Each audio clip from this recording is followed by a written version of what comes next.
Bingham's Brainiacs? Let's talk about grades. Grades are broken down into 5 categories. You have language arts. That includes everything like spelling and reading and writing and language, all of those different language arts things. Then you have math, which includes your assignments, your tests. You have science, which includes your lab notebooks, your experiments, your labs. Anything that we do during science will fit in that category. You have a history, and then finally you have homeroom.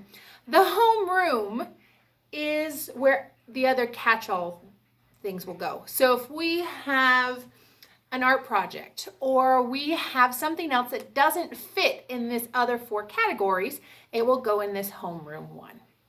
Now, let's talk for just a minute.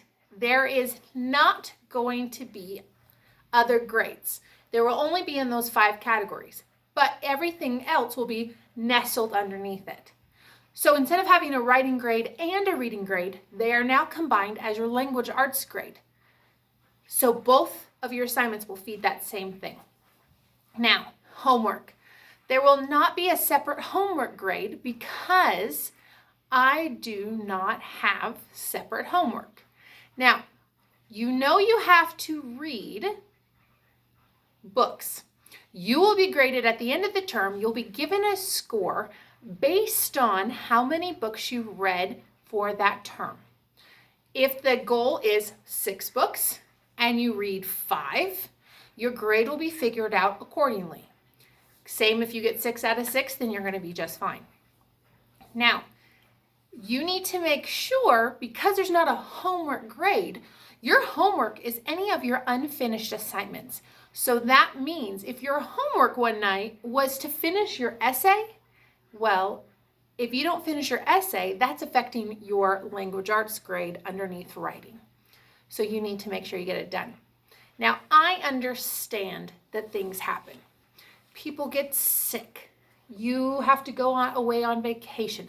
All of those different things. Now, here's the thing. I am more than happy to work with you, but here's my requirement. If you would like to receive credit for things that you do that will be late, maybe because you were sick or because you're going out of town, you need to come and talk to me.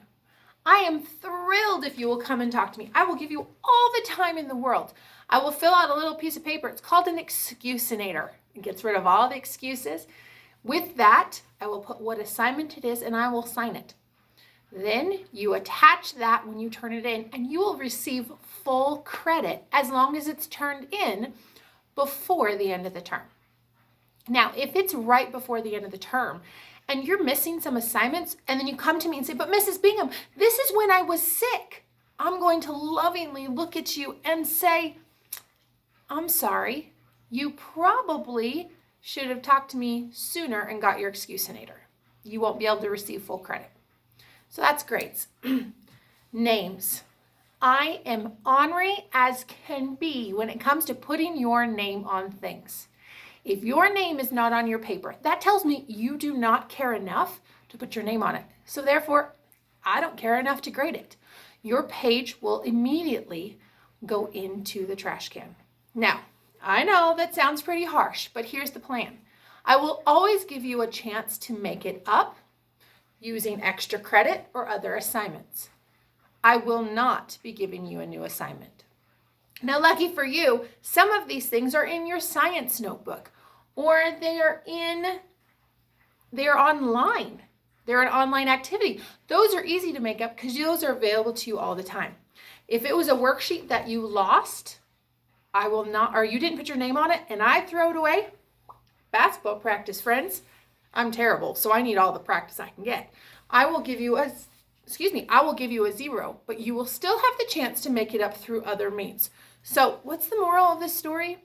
Put your name on your assignments. That's all. All right, so there you go. Little overview on grades and how we do a few things around our class. Don't forget, if you have any questions, let me know.